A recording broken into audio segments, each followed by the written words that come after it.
Hello, everyone. This is Real ASMR. Today is going to be Chapter 3 of The Maze Runner. Thomas sat there for several moments, too overwhelmed to move. He finally forced himself to look over at the haggard building. A group of boys milled around outside, glancing anxiously at the upper windows, as if expecting a hideous beast to leap out in an explosion of glass and wood. A metallic clicking sound from the branches above grabbed his attention, made him look up. A flash of silver and red light caught his eyes just before disappearing around the trunk to the other side. He scrambled to his feet and walked around the tree, craning his neck for a sign of whatever he'd heard. But he saw only bare branches, gray and brown, forking out like skeleton fingers, and looking just as alive. That was one of them beetle blades, someone said. Thomas turned to his right to see a kid standing nearby, short and podgy, staring at him. He was young, probably the youngest of any in the group he'd seen so far, maybe 12 or 13 years old. His brown hair hung down over his ears and neck, scraping the tops of his shoulders. Blue eyes shone through an otherwise pitiful face, flabby and flushed. Thomas nodded at him. A beetle what? Beetle blade, the boy said, pointing to the top of the tree. Won't hurt you unless you're stupid enough to touch one of them, he paused. Shank. He didn't sound comfortable saying the last word, as if he hadn't quite grasped the slang of the glade. Another scream, this one long and nerve-grinding, tore through the air, and Thomas's heart lurched. The fear was like icy dew on his skin. What's going on over there? He asked, pointing at the building. Don't know, the chubby boy said. His voice still carried the high pitch of childhood. Ben's in there, sicker than a dog. They got him. They? Thomas didn't like the malicious way the boy had said the word. Yeah, who are they? Better hope you never find out, the kid answered, looking far too comfortable for the situation. He held out his hand. My name's Chuck. I was the green bean until you showed up. This is my guide for the night, Thomas thought. He couldn't shake his extreme discomfort, and now annoyance crept in as well. Nothing made sense. His head hurt. Why is everyone calling me green bean? He asked, shaking Chuck's hand quickly, then letting go. 'Cause you're the newest newbie. Chuck pointed at Thomas and laughed. Another scream came from the house, a sound like a starving animal being tortured. How can you be laughing? Thomas asked, horrified by the noise. It sounds like someone's dying in there. He'll be okay. No one dies if they make it back in time to get the serum. It's all or nothing. Dead or not dead. Just hurts a lot. This gave Thomas pause. What hurts a lot?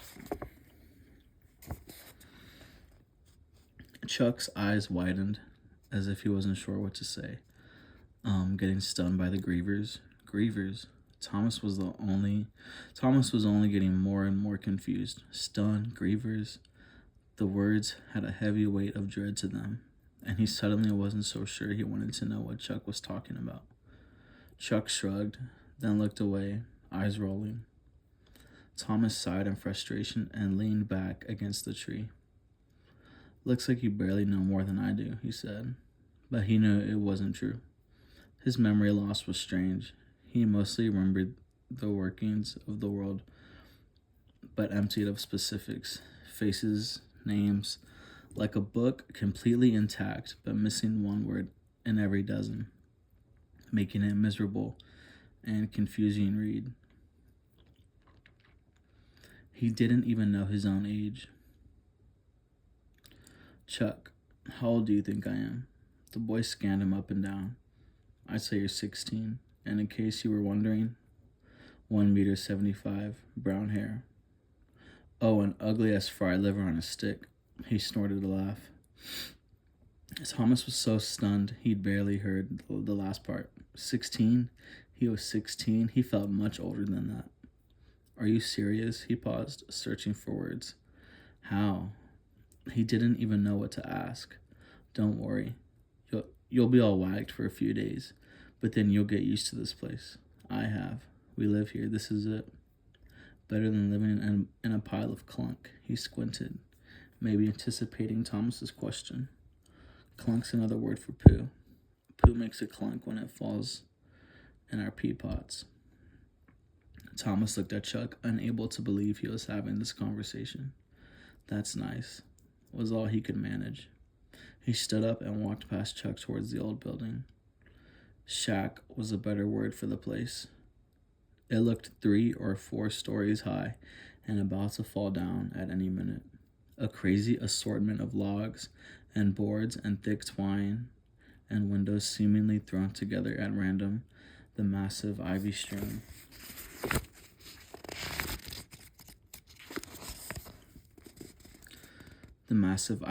stone walls rising up behind it. As he moved across the courtyard, the distinct smell of firewood and some kind of meat cooking made his stomach grumble. Knowing that it was just a sick kid doing the screaming made Thomas feel better, until he thought about what had caused it. What's your name? Chuck asked from behind, running to catch up. What? Your name? You still haven't told us. I know you remember that much. Thomas. He barely heard himself say it. His thoughts had spun in a new direction. If Chuck was right, he just discovered a link to the rest of the boys, a common pattern to their memory loss. They all remembered their names. Why not their parents' names? Why not a friend's name? Why not their last names? Nice to meet you, Thomas, Chuck said. Don't you worry, I'll take care of you. I've been here a whole month and I know the place inside and out. You can count on Chuck, okay? Thomas had almost reached the front door of the shack and the small group of boys congregating there when he was hit by a sudden and surprised rush of anger. He turned to face Chuck. You can't even tell me anything? I wouldn't call that taking care of me. He turned back towards the door, intent on going inside to find some answers. Where this sudden courage and resolve came from, he had no idea. Chuck shrugged. Nothing I say will do you any good, he said. I'm basically a newbie too, but I can be your friend. I don't need friends, Thomas interrupted. He'd reached the door, an ugly slab of sun-faded wood, and he pulled it open to see several stoic-faced boys standing at the foot of a crooked staircase. The steps and railings twisted and angled in all directions. Dark wallpaper covered the walls of the foyer and hallway, half of it peeling off. The only decorations in sight were a dusty vase on a 3-legged table and a black and white picture of an ancient woman dressed in an old-fashioned white dress. It reminded Thomas of a haunted house from a movie or something. There were even planks of wood missing from the floor. The place reeked of dust and mildew, a big contrast to the pleasant smells outside. Flickering fluorescent lights shone from the ceiling. He hadn't thought of it yet, but he had to wonder where the electricity came from in a place like the Glade. He stared at the old woman in the picture. Had she lived here once, taking care of these people? Hey, look, it's Green Bean, one of the other boys called out. With the start, Thomas realized it was the black-haired guy who'd given him the look of death earlier. He looked like he was 15 or so, tall and skinny, his nose the size of a small fist, and resembled a deformed potato. This shank probably clunked his pants when he heard old Benny Baby scream like a girl. Need a new puppy, Shuckface? My name's Thomas. He had to get away from this guy. Without another word, he made for the stairs. Only because they were close. Only because he had no idea what to do or say. But the bully stepped in front of him, holding a hand up. Hold on there, Greenie. He jerked a thumb in the direction of the upper floor. Newbies aren't allowed to see someone who's been taken. Newt and Albie won't allow it. What's your problem? Thomas asked, trying to keep the fear out of his voice. Try not to think what the kid had meant by taken. I don't even know where I am. All I want is some help.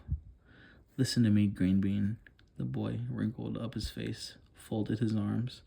I've seen you before. Something's fishy about you showing up here. And I'm gonna find out what. A surge of heat pulsed through Thomas's veins. I've never seen you before in my life. I have no idea who you are. And I couldn't care less, he spat. But really, how would he know? And how could this kid remember him? The bully snickered. A short burst of laughter mixed with a phlegm-filled snort. Then his face grew serious, his eyebrows slanting inward. I've seen you, Shank. Not too many in these parts can say they've been stunned. He pointed up the stairs. I have. I know what old Benny Baby's going through. I've been there, and I saw you during the changing. He reached out and poked Thomas in the chest. And I bet your first meal from Five Pan, that Benny will say he's seen you too. Thomas refused to break eye contact, but decided to say nothing. Panic ate at him once again. Would things ever stop getting worse? Griever got you wetting yourself, the boy said through a sneer. A little scared now? You don't want to get stunned, do you? There was that word again. Stunned. Thomas tried not to think about it and pointed up the stars, from where the moans of the sick kid echoed through the building. If Newt went up there, then I want to talk to him. The boy said nothing, stared at Thomas for several seconds. Then he shook his head. You know what? You're right. Tommy, I shouldn't be so mean to newbies. Go on upstairs and I'm sure Albie and Newt will fill you in. Seriously, go on. I'm sorry. He lightly slapped Thomas's shoulder, then stepped back, gesturing up the stairs. But Thomas knew the kid was up to something. Losing parts of your memory didn't make you an idiot. What's your name? Thomas asked, stalling for a time, while he tried to decide if he should go up after all. Gally, and don't let anyone fool you. I'm the real leader here, not the two geezer Shanks upstairs. You can call me Captain Gally if you want. He smiled for the first time. His teeth matched his disgusting nose. 2 or 3 were missing, and not a single one approached anything close to the color. White. His breath escaped just enough for Thomas to get a whiff, reminding him of some horrible memory that was just out of reach. It made his stomach turn. Okay, he said, so sick of the guy he wanted to scream, punch him in the face. Captain Gally, it is. He exaggerated a salute, feeling a rush of adrenaline as he knew he'd just crossed a line. A few snickers escaped the crowd, and Gally looked around, his face bright red. He peered back at Thomas, hatred furrowing his brow, and crinkled his monstrous nose. Just go up the stairs, Gally said, and stay away from me, you little slinthead. He pointed up again, but didn't take his eyes off Thomas. Fine. Thomas looked around one more time. Embarrassed, confused, angry. He felt the heat of blood in his face. No one made a move to stop him from doing as Gally asked, except for Chuck, who stood at the front door, shaking his head. You're not supposed to, the younger boy said. You're a newbie, you can't go up there. Go, said Gally with a sneer. Go on up. Thomas regretted having come inside in the first place, but he did want to go talk to that new guy. He started up the stairs. Each step groaned and creaked under his weight. He might have stopped for fear of falling through the old wood if he weren't leaving such an awkward situation below. Up he went, wincing at every splintered sound. The stairs reached a landing, turned left, then came up upon a railed hallway leading to several rooms. Only one door had a light coming through the crack at the bottom. The changing, Gally shouted from below. Look forward to it, Shuckface. As if the taunting gave Thomas a sudden burst of courage, he walked over to the lit door, ignoring the creaking floorboards and laughing downstairs. Ignoring the onslaught of words he didn't understand. suppressing the dreadful feelings they induced. He reached down, turned the brass handle, and opened the door. Inside the room, Newt and Albie crouched over someone lying on a bed. Thomas leaned in closer to see what the fuss was about. But when he got a clear look at the condition of the patient, his heart went cold. He had to fight the bile that surged up his throat. The look was fast, only a few seconds, but it was enough to haunt him forever. A twisted, pale figure writhing in agony, chest bare and hideous, tight, rigid cords of sickly green veins webbed across the boy's body and limbs like ropes under his skin. Purplish bruises covered the kid, red hives, bloody scratches. His bloodshot eyes bulged, darting back and forth. The image had already burned into Thomas's mind before Albie jumped up, blocking the view, but not the moans and screams, pushing Thomas out of the room, then slamming the door shut behind them. "What are you doing here, Greenie?" Albie yelled, his lips taut with anger, eyes on fire. Thomas felt weak. I want some answers," he murmured, but he couldn't put any strength in his words. Felt himself give up inside. What was wrong with that kid? Thomas slouched against the railing in the hallway and stared at the floor, not sure what to do next. Get your runt cheeks down those stairs right now," Albie ordered. "Chuck will help you. If I see you again before tomorrow morning, you won't see another one alive. I'll throw you off the cliff myself. You get me?" Thomas was humiliated and scared. He felt like he'd shrunk to the size of a small rat. Without saying a word, he pushed past Albie and headed down the creaky steps, going as fast as he dared, ignoring the gaping stares of everyone at the bottom, especially Gally. He walked out the door, pulling Chuck by the arm as he did so. Thomas hated these people. He hated all of them, except Chuck. "Get me away from these guys," Thomas said. He realized that Chuck might actually be his only friend in the world. "You got it," Chuck replied, his voice chipper as if thrilled to be needed. "But first we should get you some food from Fry Pan. I don't know if I can ever eat again, not after what he'd just seen." Chuck nodded. "Yeah, you will. I'll meet you at the same tree as before, 10 minutes. Thomas was more than happy to get away from the house and headed back towards the tree.